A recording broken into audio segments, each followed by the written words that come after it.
안녕하세요. 오늘도 사연살롱을 찾아주셔서 감사합니다.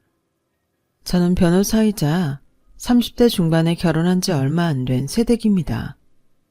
여러분은 행복 총량의 법칙을 알고 계신가요? 지금 닥친 불행만큼 앞으로 행운이 찾아온다는 법칙인데요. 행복과 불행은 손을 잡고 온다고 하잖아요. 저는 인생을 많이 살지는 않았지만 이 법칙이 제대로 작동하고 있다고 믿어 의심치 않아요. 사실 이 법칙을 믿게 된 건 저의 불행했던 어린 시절 때문인데요.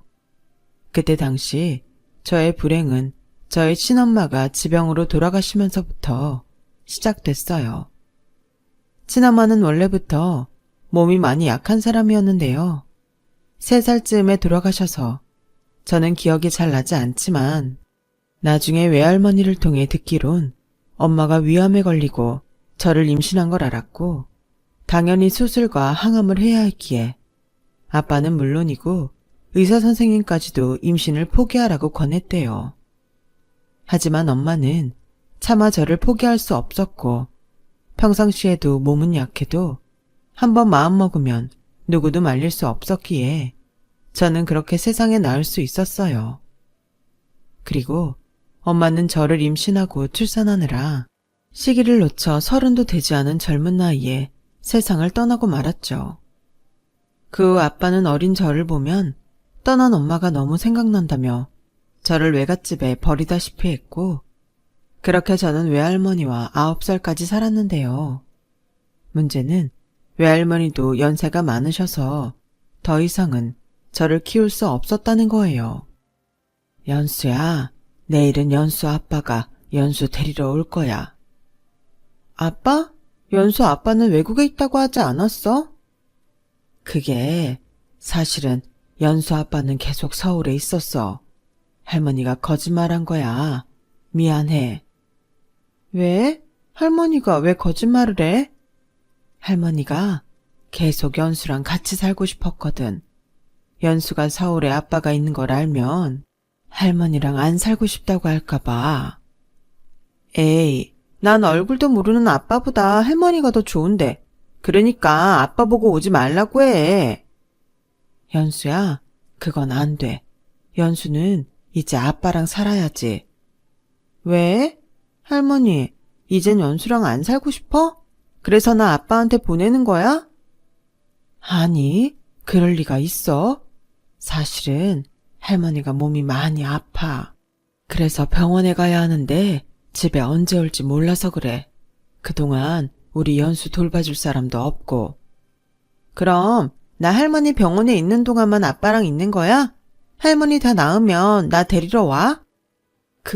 그럼 할머니 다 나으면 우리 연수 꼭 데리러 오지. 알겠어. 그럼 할머니 다 나을 동안만 아빠랑 있을게. 대신 빨리 나아야 해. 저는 아무것도 몰랐어요. 할머니가 하루에 그 많은 약을 먹고 있다는 걸 알면서도 그게 다른 할머니들도 다 그런 줄 알았거든요. 그래서 금방 다시 할머니와 살게 될 거라고 생각했어요. 태어나 처음 본 아빠는 저에게 아무런 말도 하지 않았어요. 손도 잡아주지 않았고요. 그리고 도착한 집에는 또 다른 할머니가 있었는데 저랑 내내 함께 살던 할머니와는 전혀 다른 사람이었어요. 아니, 넌 이제 좀 있으면 세장가 갈 놈이 애를 데려오면 어떡해? 그럼 어떡해? 당장 장모님도 오늘 내일 하신다는데. 장모? 장모 같은 소리 하네. 왜 그 집 사람이 장모야? 네 장모는 이제 연희동에 있는 그분뿐이야. 알겠어? 하필이면 식도 올리기 전에 저 물건을 데려와서 그 옆에 내 아픈 거 맞아? 야, 니네 외할머니 정말로 아파? 엄마, 그만해. 나도 지금 머리가 복잡해서 터질 것 같으니까. 그리고 미옥 씨도 나 애 있는 거 알잖아. 다 알고 결혼하는 건데 뭐 어때? 그래도 아는 거랑 보는 건 다르지. 그냥 쟤 고아원에 데려다 주면 안 되냐? 나 솔직히 쟤 보는 거 재수없어. 지 애미 잡아먹고 태어난 물건이 이번엔 누구 잡아먹을 줄 알고. 엄마, 좀. 아무리 그래도 애 앞에서 그래. 아무튼 당분간은 엄마가 얘 좀 맡아. 나는 회사도 가야 하고 결혼 준비해야 하잖아. 둘 다 재혼인데 그냥 간단히 하면 될걸. 야, 그건 아니다. 둘 다 재혼이니까 더 화려하게 해야지. 원래 어두운 건 밝은 걸로 덮어야 해. 잔말 말고 그쪽에서 하자는 대로 해. 막말로 그쪽엔 딸린 애도 없잖아. 따지고 들면 우리가 불리해. 알겠어? 알았어.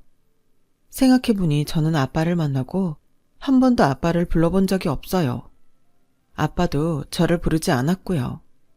그리고 어렸지만 이 사람들이 저를 반가워하지 않는다는 건 충분히 알 수 있었어요. 그래서 하루라도 빨리 병원에 간 할머니가 저를 데리러 오기만을 손꼽아 기다렸는데요. 짐작하시겠지만 할머니는 저를 데리러 오지 못하셨어요. 저랑 헤어지고 한 달이 넘어갈 무렵 하늘의 엄마 곁으로 가셨거든요. 그것도 저는 시간이 많이 지나고서야 알았어요. 그러니까 저는 할머니의 장례식도 가지 못했던 거죠. 정말 일부러 그러기도 쉽지 않을 텐데 할머니의 발인이 있던 날 저는 아빠의 결혼식장에 있었어요. 물론 그것도 나중에 알았지만요. 야, 저기 웨딩드레스 입은 예쁜 여자 보이지? 저 사람이 이제부터 네 새엄마야. 너 앞으로 새엄마 말씀 잘 들어야 해. 안 그럼 확 고아원에 보낸다. 싫어요. 우리 할머니는 언제 와요? 니네 할머니? 나도 제발 왔으면 좋겠다. 근데 못 와. 영영 못 와. 거짓말. 우리 할머니 다 나으면 나 데리러 온다고 했어요. 아유, 시끄러워. 그냥 니네 할머니도 너 힘들어서 보낸 거야. 너는 그런 존재라고. 그러니까 최대한 조용히 없는 듯이 살아. 알겠어?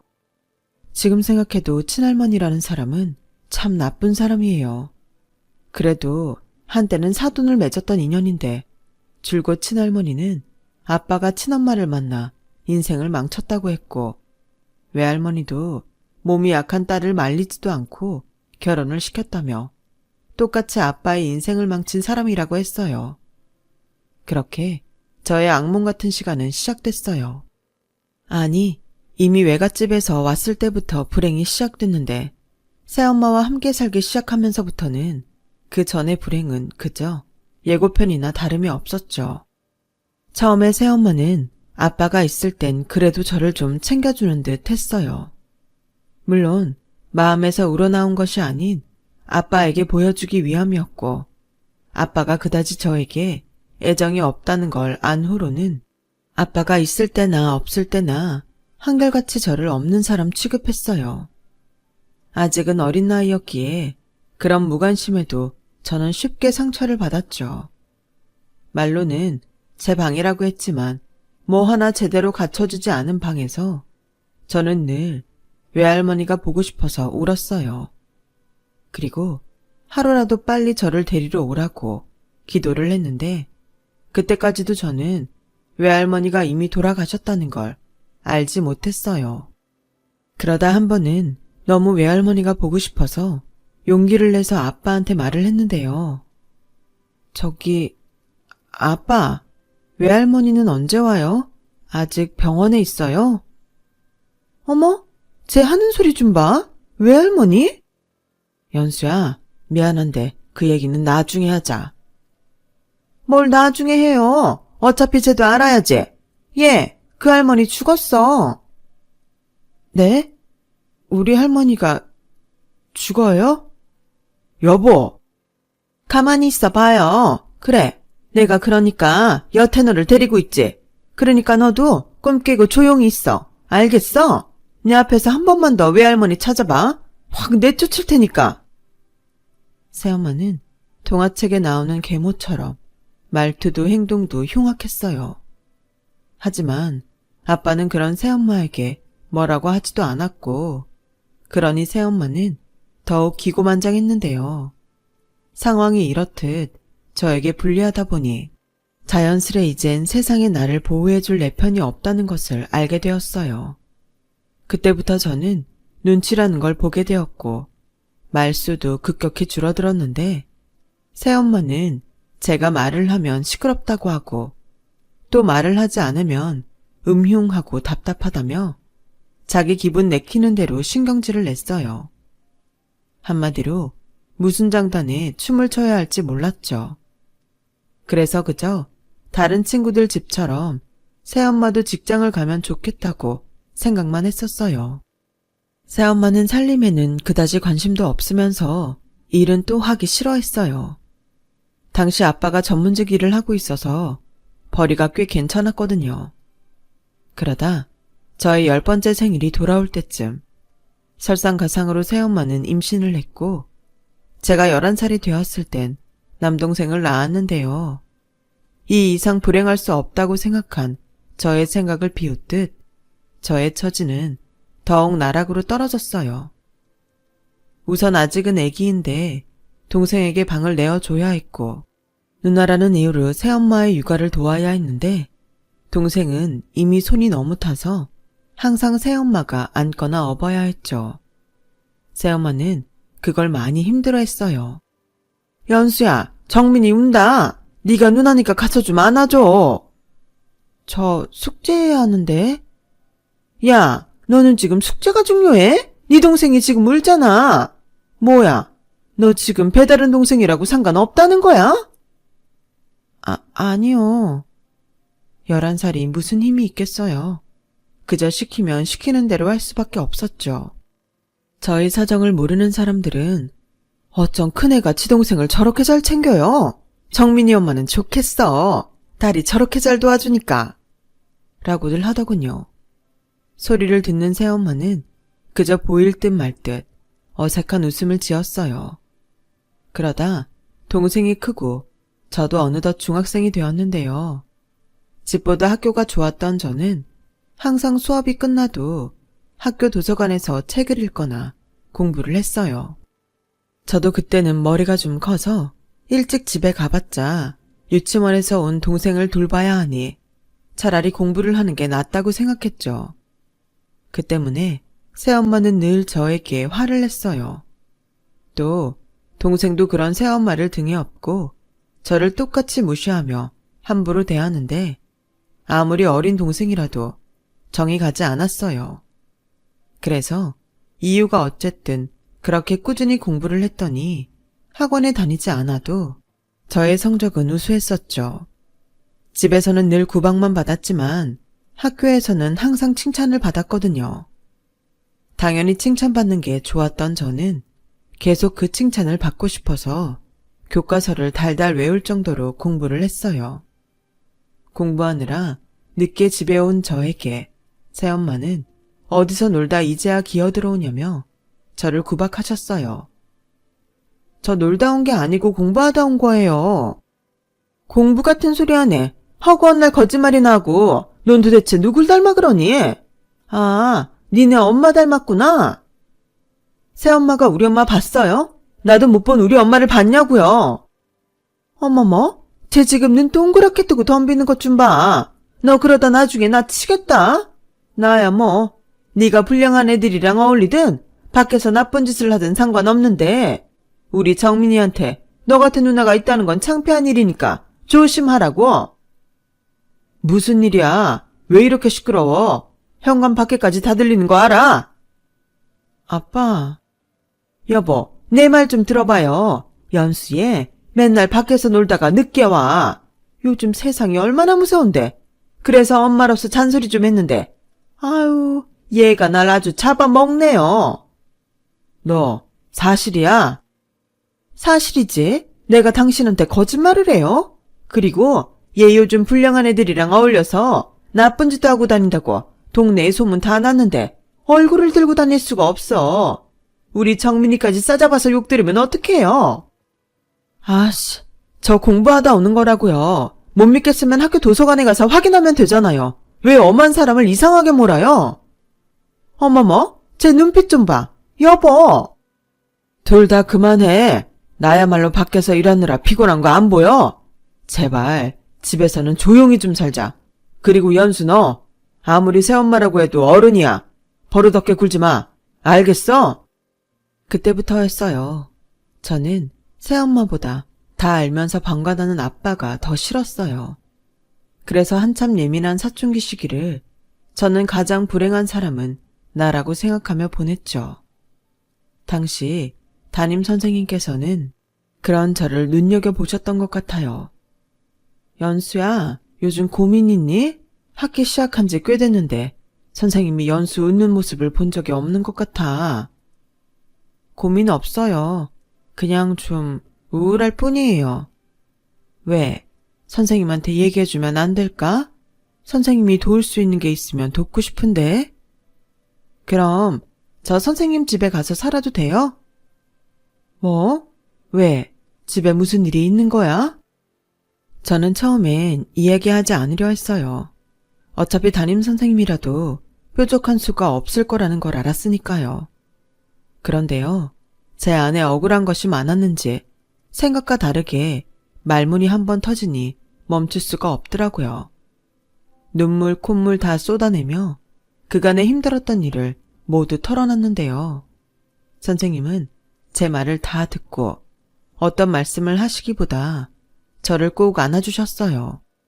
그리고 같이 사는 건 힘들어도 선생님 집에 자주 놀러와 밥도 먹고 공부도 하자고 하셨는데 저는 그때 선생님이 만들어주신 불고기 맛을 잊을 수가 없어요. 불고기는 항상 동생이랑 새엄마만 먹는 음식이었으니까요. 저는 마치 걸신이 들린 아이처럼 밥을 2공기나 비웠죠. 그 후 담임 선생님에게 완전히 마음을 열어 그때부터는 학교 도서관에서 선생님을 기다렸다가 선생님 댁에 가서 밥을 먹고 공부를 하고 집에 갔는데요.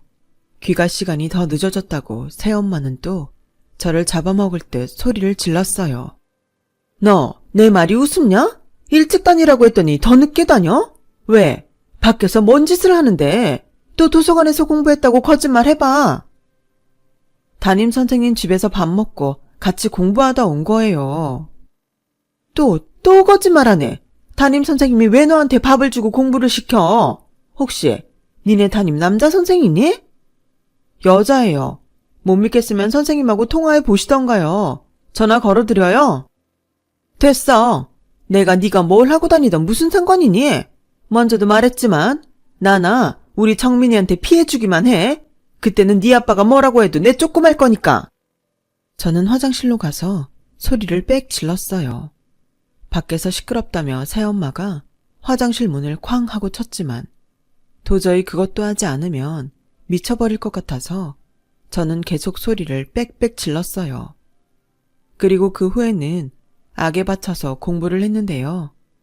담임 선생님이 그러셨어요. 최고의 복수는 성공하는 거라고. 그래서 죽기 살기로 공부를 했는데 그의 기말고사에서 제가 전교 3등을 한 거 있죠. 학원도 변변한 문제집도 없었던 저였는데 그때는 처음으로 활짝 웃었어요. 하지만 어이없게도 새엄마는 제가 공부를 잘하는 것도 썩 달갑지 않아 했는데요. 제가 가져온 성적표를 보더니 인상을 팍 구기며 이렇게 말하더군요. 기집애가 독해. 아니, 시키지도 않은 공부를 왜 이렇게 하는 거야? 사교육 없이도 잘하면 좋지. 뭘 또 그래? 아니, 아씨, 몰라. 난 그냥 제가 하는 게 다 싫어. 그렇다고 나한테 뭐라고 하지 마요. 나도 최대한 참는 거야. 전처 자식을 키운다는 게 뭐 쉬운 건 줄 알아요? 내 핏줄이 아니어서 정이 안 가는 걸 어떻게 해? 알았어. 내가 뭐 당신한테 뭐라고 했나? 그냥 제 20살까지만 참아. 혼자 살 수 있을 때 독립시킬 테니까. 저는 앞서 말했듯 동생한테 방을 뺏겨서 두 사람의 대화를 안 들을래야 안 들을 수 없었어요. 걸핏하면 입버릇처럼 자기 불리할 때면 전처 딸이라서 정이 안 간다는데 저라고 뭐 다르겠어요? 그런데요, 딱 하나. 모든 걸 해탈한 저였어도 화가 나는 일이 있었어요.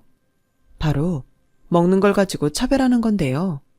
새엄마는 항상 새로 만든 반찬이나 고기 요리를 하면 저는 주지 않고 동생만 따로 챙겨줬어요.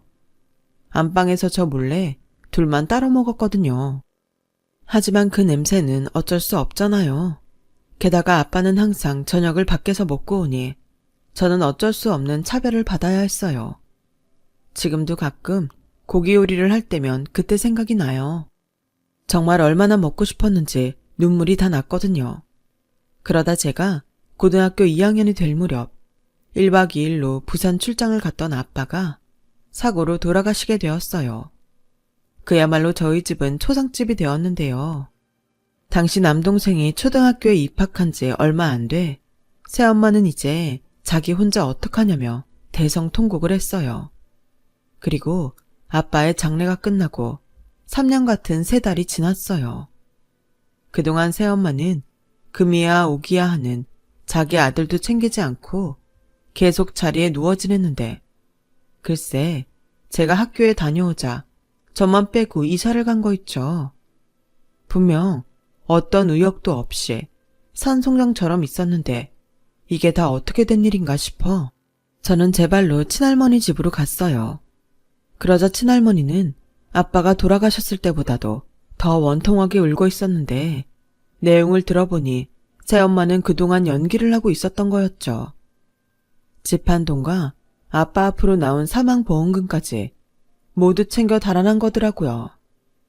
집이라고 해봤자 저한테는 어떤 공간도 없었지만 막상 그 집이라는 게 없으니 저도 중간에서 참 난감했는데 할머니는 이 모든 것이 또 저 때문이라 소리치더군요. 저는 졸지에 이쪽도 저쪽도 갈 수 없는 처지가 되었어요. 그리고 오밤중이 돼서 민폐라는 걸 알지만 선생님 댁으로 향했죠. 선생님에게 오늘 있었던 일을 이야기하자 어떻게 그럴 수가 있냐며 화를 내시더군요. 저에겐 이렇게 말씀하셨어요. 연수야, 전에 네가 나한테 했던 말 기억하니? 선생님 집에서 살고 싶다는 말. 연수 너만 좋다고 하면 선생님이랑 같이 살래? 네? 정말 그래도 돼요? 그럼 선생님도 혼자 지내기 싫었거든. 그래서 연수가 그렇게 말을 했을 때 그러고 싶었어. 하지만 연수는 가족이 있으니까 그러면 안 된다고 생각했지. 그런데 지금은 연수가 가족이 필요한 것 같으니까 괜찮다면 이제부터는 선생님이 가족이 되어줄게. 저는 선생님의 말씀에 눈물이 났어요. 당장 갈 곳도 돈도 없던 저였기에 선생님의 말씀은 그야말로 구원의 소리 같았죠. 그리고 무늬만 가족인 아빠와 새엄마랑 살 때보다 저는 평범하고 행복한 나날을 보냈어요. 그러던 어느 날이었어요. 선생님과 그날은 도시락을 싸서 공원에 나간 적이 있었는데요. 가족으로 보이는 사람들이 돗자리 펼 곳을 찾지 못하는 눈치였어요. 그래서 선생님이 저희 자리 옆에 자리를 만들어줬는데 그게 고마웠는지 손수 만들었다는 샌드위치를 저희에게 건네주셨어요. 그리고는 정말 고맙습니다. 저희 애가 꼭 소풍 가서 먹겠다고 왔는데 자리가 없어서 난감했거든요. 두 분은 이모랑 조카세요? 아니면 고모랑 조카인가? 라고 아무렇지 않게 물었는데요. 그 아무렇지 않은 물음에 저는 뭐라고 대답해야 할지 몰라 했어요. 그러자 선생님은 엄마랑 딸이에요. 라고 웃으며 대답하시더라고요. 저는 놀라서 그런 선생님을 쳐다봤는데 선생님이 저에게 눈을 찡긋하셨어요. 그때 그 순간을 잊을 수가 없네요. 어머, 엄마가 너무 젊으셔서 제가 실수를 했네요. 이를 어쩌죠? 아닙니다. 제가 많이 동안이라 종종 들어요. 괜찮습니다. 선생님은 마치 연기자처럼 아무렇지 않게 말했어요. 그리고 몇 번 농담처럼 우리끼리 엄마 그리고 딸이라고 불렀는데 그게 시작으로 저희는 진짜 모녀가 되었어요. 그리고 또 한 가지 제가 선생님의 딸이 되겠다고 결심한 이유가 있었는데요. 나중에 알게 된 선생님의 사연 때문이었어요. 선생님은 집안의 반대로 결혼을 했다가 남편이 저희 엄마처럼 병으로 일찍 세상을 떠났고 그때 선생님은 임신 중이었는데 심한 우울증과 스트레스로 뱃속에 아이마저 잃었던 아픔이 있었더라고요. 그래서 선생님은 저와 함께 살면서 정말로 저를 딸처럼 생각했다고 하셨어요. 그 말을 들은 후로는 하늘에 계신 엄마를 생각하며 저 역시 선생님을 진짜 우리 엄마라고 생각하게 되었던 거죠. 하지만 그런 저희 모녀 사이에도 한 가지 일이 있었는데요. 그건 저의 수능이 끝난 후였어요. 그동안 꾸준히 공부한 덕에 수능 점수가 상당히 높았거든요.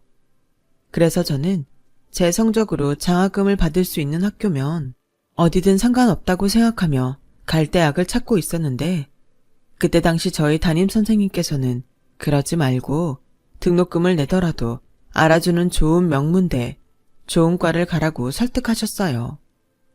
제가 고집을 부리자 저희 집으로 연락을 하셨더라고요. 연수야, 엄마 다 들었어. 너 성적도 좋으면서 왜 좋은 대학을 안 간다고 하는 거야?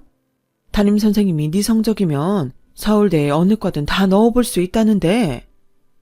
그야, 너 등록금 때문에 그렇지? 한두 푼도 아니고 대학을 1년만 다니는 것도 아니잖아. 지금도 충분히 엄마한테 신세 지고 있는데 그런 큰 돈까지 어떻게 해. 야, 박연수, 너 진짜 서운하다.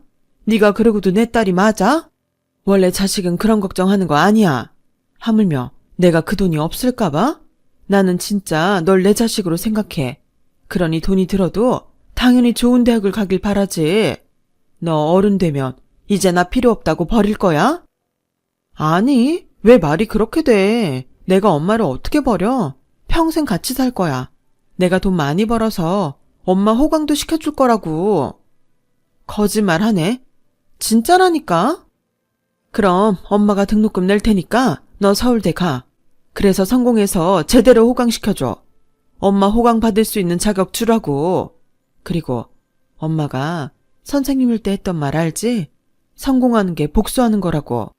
네 평생 너 버린 그 여자 안 만나면 좋겠지만 그래도 법은 그 여자가 네 엄마잖아. 언제고 찾아올 수 있어. 그때 받았던 거 되갚아주려면 너 성공해야 해. 그러니까 서울대 가. 응? 그동안 너무 행복했던 탓일까요? 저는 새엄마라는 존재를 까맣게 잊었어요. 그리고 그렇게 돈이란 돈은 다 챙겨서 도망간 사람이 저를 찾을 거라고는 생각도 하지 않았고요. 그런데 저희 엄마는 혹시라도 하는 그 걱정을 내내 하고 살았대요. 그래서 저는 엄마의 뜻에 따르기로 했어요. 그래서 서울대 법학과에 입학을 했고, 저보다 더 기뻐하던 엄마와 남들이 다 한다는 학교 교문 앞에서 사진도 찍었는데요. 지금도 그 사진이 제 사무실 책상에 놓여 있어요. 엄마의 환한 그 얼굴을 보면 어떤 재판도 다 이길 수 있는 기분이 들거든요. 대학을 다니는 동안도 엄마는 미팅, 연애, 여행 같은 남들 하는 건 다 해야 한다고 잔소리를 늘어놓으셨는데, 그 덕에 제 인생에서 가장 행복한 추억이 많았던 때가 제 대학 시절이 되었어요. 기억이 없으니 추억도 없는 그런 우울한 인생이었는데, 저는 엄마를 만나 추억이 너무 많은 행복한 사람이 되었어요. 그리고 그 행복은 저의 인상까지 바꿔놨는데요. 아빠가 돌아가시기 전까지는 늘 우울해 보인다는 소리를 듣던 제가, 변호사님은 인상이 너무 밝고 좋으세요. 사랑 많이 받고 자란 티가 나요. 라는 소리를 들었고, 그 소리를 듣는데 항상 남들 하는 건 다 해봐야 한다고 잔소리를 하던 지금의 엄마가 떠오르는 거 있죠. 이렇듯 사람은 사랑받으면 티가 나는 걸 저는 그때 알았어요. 그리고 조건 좋은 로펌에 스카우트 되어 한창 일에 빠져 살았고, 그 때문에 제가 곧 있으면 30이 된다는 것도 깜빡하고 있었는데 전혀 생각하지도 않던 일이 벌어졌어요. 부끄럽지만 한때 제가 이 업계에서 승률이 너무 좋기로 평판이 좋았거든요. 그래서 말도 안 되는 사건을 가지고 찾아오는 사람들이 많았어요. 이기기만 하면 돈은 원하는 대로 주겠다는 등 조건도 많았는데, 사실 저는 이길 수 있는 재판만 하거든요. 그러니까 누가 봐도 죄질이 나쁜 사건은 절대 맞지 않았어요. 왜 소문은 그런 건 나지 않는지. 아무튼 그렇게 저를 찾아온 사람들은 제 얼굴도 제대로 보지 못하고 사무장님들이 알아서 차단해 주시는데, 그날은 여직원이 굉장히 난처한 얼굴로 저를 찾아왔어요. 변호사님, 밖에 한번 나오셔야겠어요. 변호사님 어머니라는 분이 찾아오셔서는 무조건 변호사님이 자기 아들 사건을 맡아야 한다고 난리라서. 뭐라고요? 어머니요? 저는 황당한 그 말에 사무장님들이 근무하는 아래층 사무실로 나갔어요. 그리고 사람은 변하지 않는다고 사무실에서 제 이름을 얘기하며 추태를 부리고 있는 새엄마를 보게 되었죠. 이젠 늙어서 더 볼품이 없던 그 여자는 저를 단번에 알아보고는 달려오더니 같이 살 때는 한 번도 보인 적이 없던 얼굴로 제게 말했어요. 우리 딸, 이게 얼마만이야? 그 망할 할망구가 기어이 널 키우지 않았다더라? 엄만 당연히 네 할머니가 널 거둘 줄 알았지. 그때 당시 네 아빠 죽고 엄마가 많이 힘들었잖아. 그래서 너까지 데리고 갈 엄두가 안 났는데 나중에 네 할머니한테 너 없다는 소리 듣고 내 마음이 얼마나 아팠는지 알아? 아니요. 제가 버려지면서 그것까지 알아야 해요? 버리다니 오해야. 오해건 아니건 이제 중요하지 않고요. 듣자 하니 사건 맡아달라고 하신다는데 무슨 사건이에요? 그게 네 동생한테 억울한 일이 생겼어. 그 순둥순둥한 애가 꽃뱀한테 엮여서 고소를 당했거든. 설마 강간 사건이에요? 그러니까 강간이 아니고 그 여시 같은 애가 우리 아들. 그러니까 네 하나밖에 없는 동생을 꼬신 거지. 그리고는 지가 강간을 당했다고 우리 애를 고소했다는데 이건 분명 돈 뜯어내려고 그년이 수작을 부린 거야. 너도 알잖아. 우리 정민이 어디 그러려니? 걔가 어릴 때부터 싹수가 노랗긴 했죠. 사무장님, 전과 한번 확인할 수 있을까요? 억울하다는 강간범하고 꽃뱀이라는 피해자하고. 이미 제가 알아봤는데 그 남자분이 사기, 절도, 폭행, 협박, 전과가 있다고 하네요. 여자 쪽은 없고요. 들으셨죠? 그 순둥순둥한 댁의 아드님이 전과가 참 화려하네요. 저는 이 사건 못 맞습니다. 세상에 어디 할 짓이 없어서 그런 더러운 짓을 하고 다녀요. 자식 교육 아주 잘 시키셨네요. 뭐야? 너 지금 말 다 했어? 순간 저를 향해 새엄마의 손이 날아왔어요. 하지만 이젠 제가 더 젊고 힘이 세니 그까짓 손은 제 얼굴에 닿기도 전에 제 손에 먼저 잡혔고 저는 당했던 일들이 떠올라 새엄마를 무섭게 노려보며 다른 직원에게 경찰을 부르라고 했어요.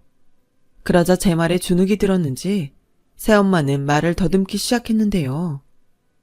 너 성공했다고 이러는 거 아니야? 내가 피 한 방울 섞이지 않은 너를 키웠잖아. 그럼 은혜 갚아야지. 은혜? 당신은 구박과 모욕을 은혜라고 생각해? 난 당신과 살면서 한 번도 억울하지 않았던 때가 없었어. 그래놓고 이제 와서 뻔뻔하게 뭘 갚으라고? 그래요. 갚을게요. 이런 기회가 왔는데 갚아야지. 사무장님, 상대 여자 변호사 있을까요? 이 사건 제가 맡고 싶다고 얘기 한번 해주세요.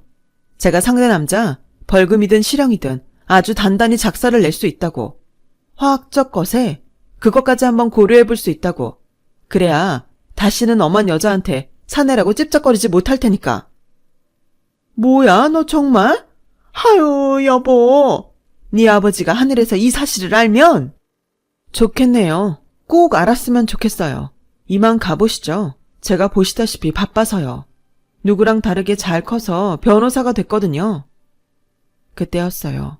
새엄마가 무릎을 꿇고 제 바지가랑이를 붙잡고 제발 한 번만 도와달라고 애걸복걸 하기 시작하는데 정말이지 소름이 다 끼쳤어요. 다행히 그때 경찰들이 사무실로 들어왔고 경찰한테 잡혀가면서 자기는 억울하다고 자기가 제 엄마라고 소리소리를 지르더라고요. 경찰이 연행 중 묻더군요. 진짜 엄마가 맞냐고. 그래서 시원하게 대답했어요. 아니라고요. 그 후 감사하게도 다시는 새엄마를 볼 일은 없었어요. 물론 나쁜 짓을 밥 먹듯 하며 사는 한심한 동생도 볼 일이 없었죠. 그리고 무슨 인연인지 상대 여자 변호를 맡았던 변호사가 제 로스쿨 친구여서 사건에 대해서 듣게 되었는데 증거가 너무 확실하고 상대 여자가 강력한 처벌을 원해서 형법상 최고 벌금과 최고 실형에 처해졌다고 했어요. 순둥순둥은 개뿔. 그 엄마의 그 아들이라는 말이 이럴 때 쓰는 거겠죠? 그리고 제가 이 사실을 저희 엄마한테 말씀드렸는데 뜻밖의 저희 엄마의 반응은 기쁨보다 걱정이었어요. 혹여나 저한테 원한을 갖고 해코지라도 하지 않을까? 걱정되신 거죠. 엄마, 걱정하지 마. 엄마 딸 변호사야. 그래도 이럴 때 든든한 남편이라도 있으면 얼마나 좋아. 우리 엄마 또 시작하네. 이젠 주제가 결혼으로 바뀌었어? 진작에 바뀌었지. 네 나이가 벌써 30이야. 너 진짜 남자 없어? 그러게 맹추야. 엄마가 남들 하는 거 다 해보라고 했지. 이거 완전 일중독이야. 언제는 성공하라며. 이젠 아니야. 엄마 이제 성공 안 바래. 이러다 하나밖에 없는 딸 처녀 귀신 되겠어. 그럼 이제 엄마가 바라는 건 결혼이야? 아니, 네 행복. 네가 좋은 사람 만나서 세상에서 가장 행복했으면 좋겠어. 내가 바라는 건 그거야. 참 신기해요. 피 한 방울 섞이지 않았는데 엄마는 어떻게 늘 저런 생각을 하는 걸까요? 원래 엄마라는 사람들은 다 그런가요? 저는 엄마의 말에 말문이 턱 하고 막혔어요. 엄마의 마음이 제 눈에 너무 잘 보여서 어떤 말도 하지 못했죠. 그리고 좀 늦었지만 5년 뒤 엄마가 바라던 대로 저는 좋은 짝을 만나 결혼을 했어요. 의료소송 자문을 해주다 만나게 된 인연인데 저희 엄마의 지극정성 잔소리가 통했는지 아이들을 너무 좋아하는 남편에게 제가 한눈에 반한 거였죠. 남편은 일찍 개원을 한 소아과 의사예요. 그래서 학대로 의심받는 아이들을 위해 지금도 싸우고 있는데 저도 그렇고 남편도 억울한 사람을 그냥 지나치지 못해요. 그러다 보니 아직은 뜨거워야 할 신혼인데 저희 부부는 집에서도 일에 빠져 살고 그런 모습에 저희 엄마는 둘이 똑같다며 또 잔소리를 하시는데요. 이제는 알 것 같아요. 제가 비로소 이만큼 행복한 인생을 사는 건 다 엄마의 그 잔소리 덕이라는 것을요. 그래서 이번 기회에 꼭 말하고 싶어요. 엄마의 그 잔소리가 너무 고마웠다고. 앞으로도 계속 제 옆에서 건강하게 엄마의 잔소리를 들려달라고요. 그리고 언젠가 저에게도 천사 같은 아이가 찾아온다면 저는 엄마 같은 엄마가 되고 싶다고 말하고 싶어요. 저는 종종 생각해요. 너무 어릴 때 친엄마가 세상을 떠나고 사랑으로 저를 키워주신 외할머니가 세상을 떠나면서 제가 너무 걱정된 나머지 두 분이 지금의 저희 엄마를 보내주신 게 아닐까? 그런 생각을 하면 불행했던 그 시간들도 그렇게 아프지만은 않은 것 같아요.